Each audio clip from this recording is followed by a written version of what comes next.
Yeah, we've seen some efforts by President Tinibu to try to bring his allies into government, and this list is populated by people that you know are popularly called Tinibu boys. This is your most preferred YouTube channel, Nation's Voice Tower. My name is Angelo, your anchor, and I'm here with what has been trending within the last 24 hours.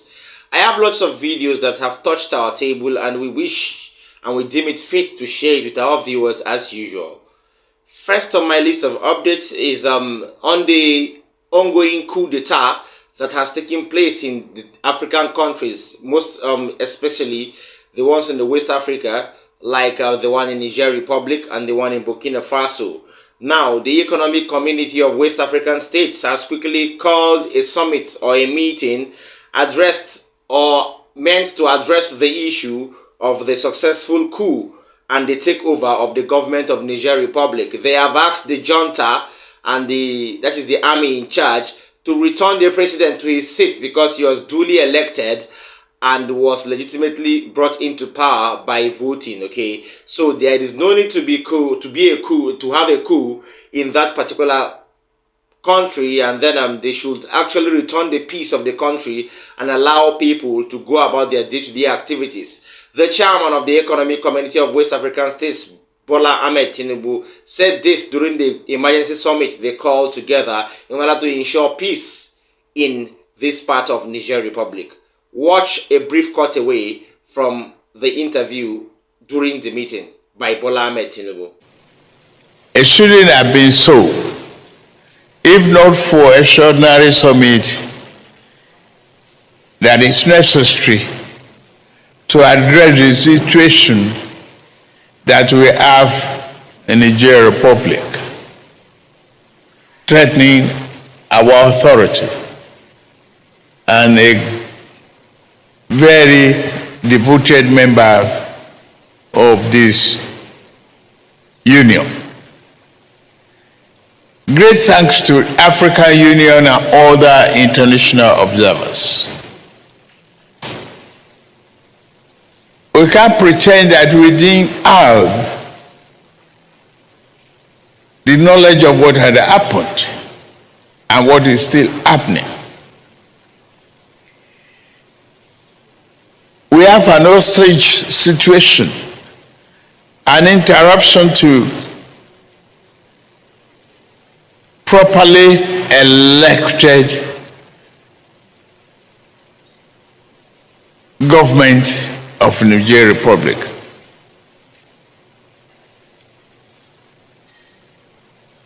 Your presence here reflects your commitment to democracy, principle, and value. I appreciate that. It is a very challenging time for us, and it is time that we must demonstrate our commitment to a sustainable fact clearly open to us, that without freedom and democracy, there can be no development. There can be no end to poverty.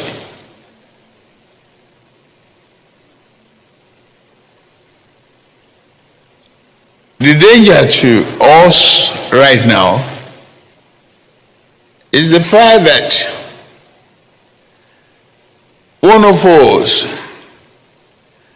His Excellency Mohamed Bazoum, is in hostage by his own army.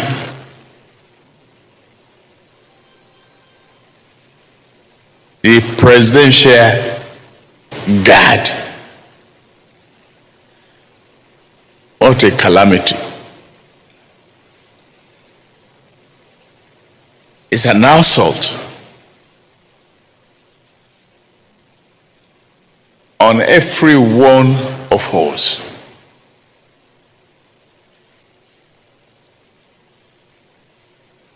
And we must take a very strong action. We want to protect the life Bazoum, President Bazoum.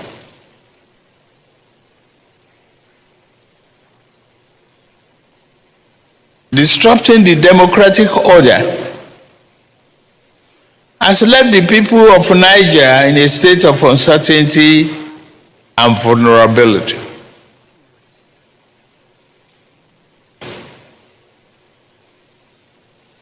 But we have to face the challenge that we have right now.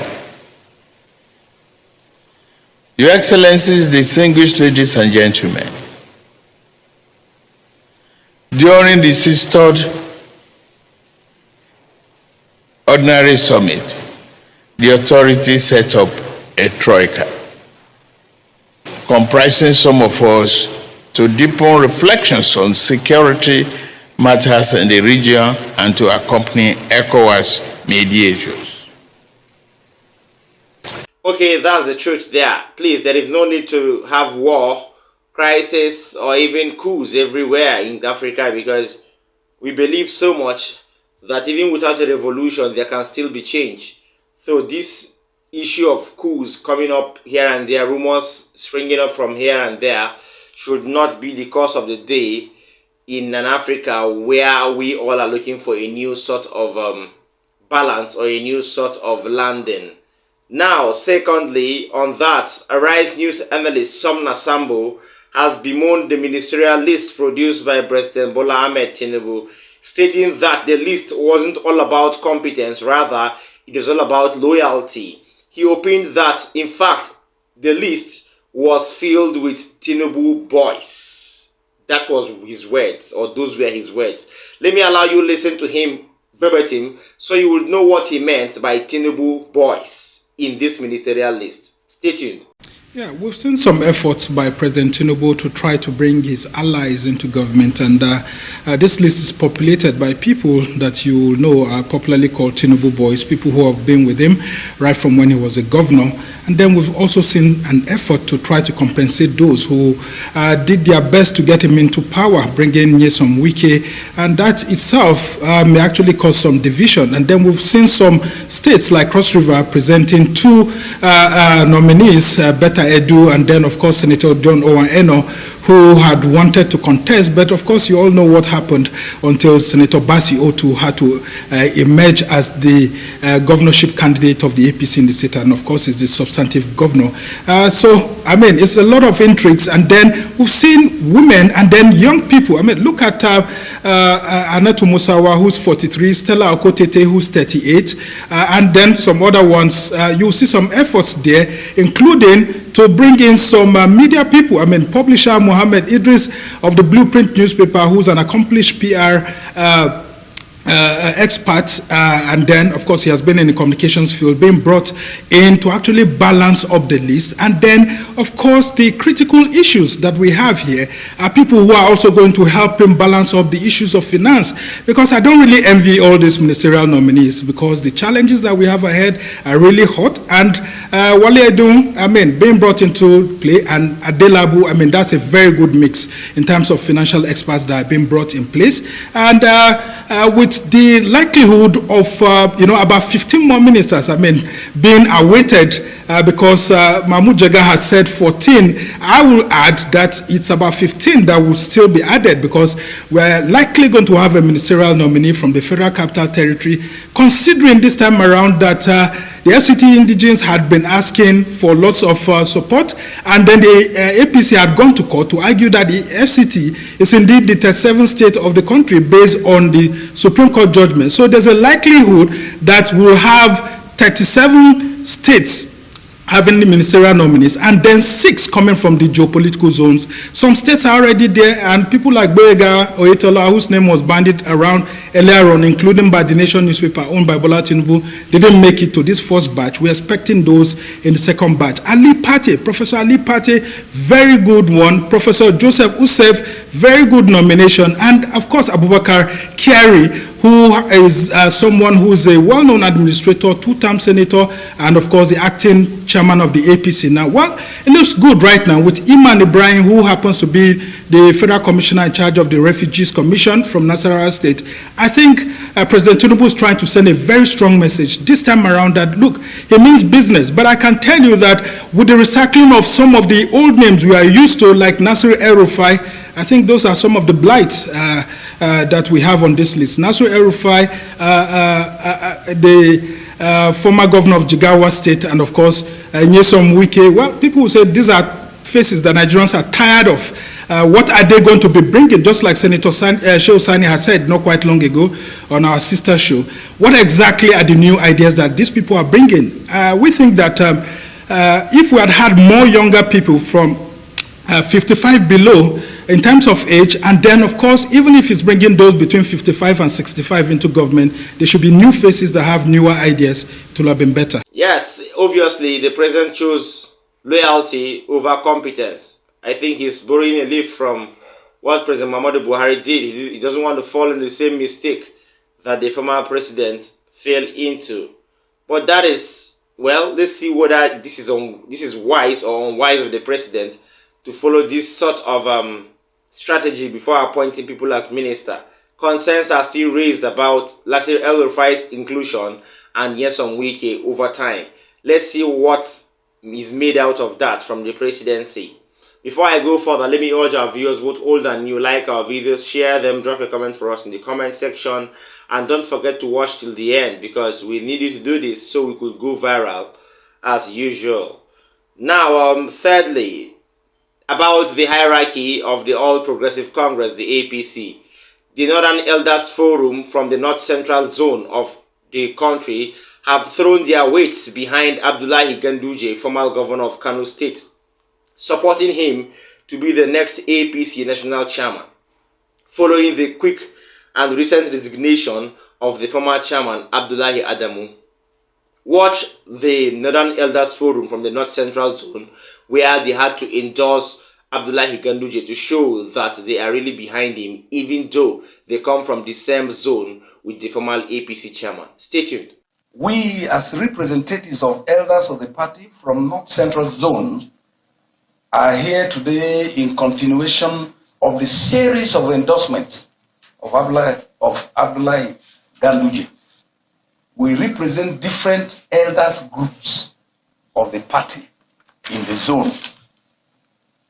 Of the series of endorsements, ours is one of the most significant because we are from the same geopolitical zone with the former national chairman, Abdullahi Adamu, who resigned recently.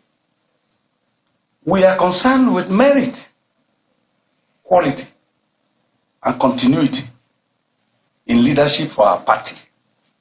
We are in no doubt that Dr. Ganduje will play that chairmanship role very effectively in an acting capacity. For these reasons, we hereby collectively endorse him to chair our great party and to continue where Abdullahi Adamu stopped.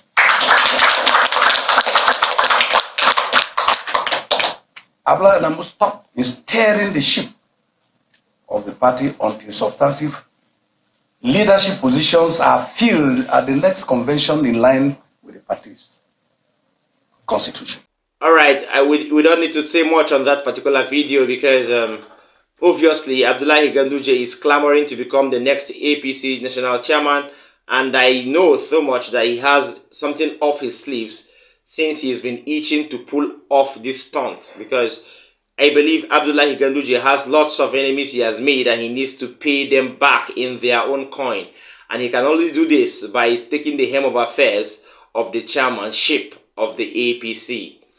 Finally, a senator of the Federal Republic of Nigeria has called on the government to quickly come to the aid of the residents of a particular community in the southwestern region of the country.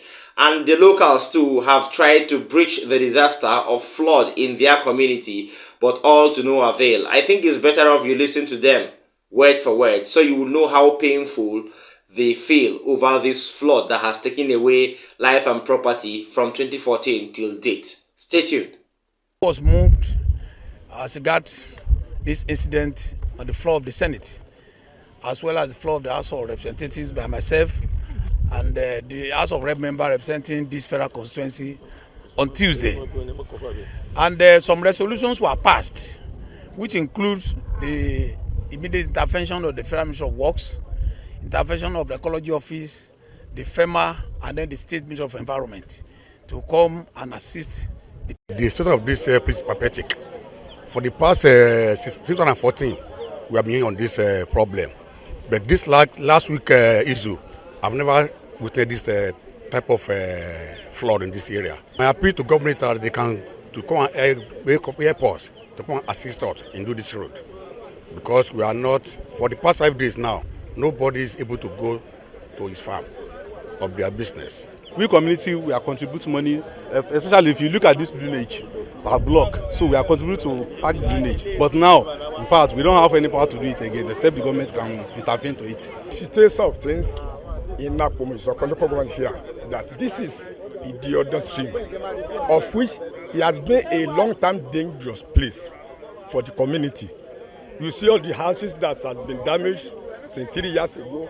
Likewise, this house became, it's almost like 10 houses that is already damaged through this stream. I think all said and done, the government should do the needful there, although the senator in charge there has hinted at positive moves that have been made by the constituency and its National Assembly legislators and the recent efforts that have been made to table this matter to the government to enhance easy and quick response for the people of that particular region. I hope the government does something positive about this on time.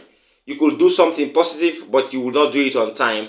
That is not a good move in a political system. You should come to the aid of people that need the government's help and do it on time and promptly. That is real help now, okay? That is that of my particular update.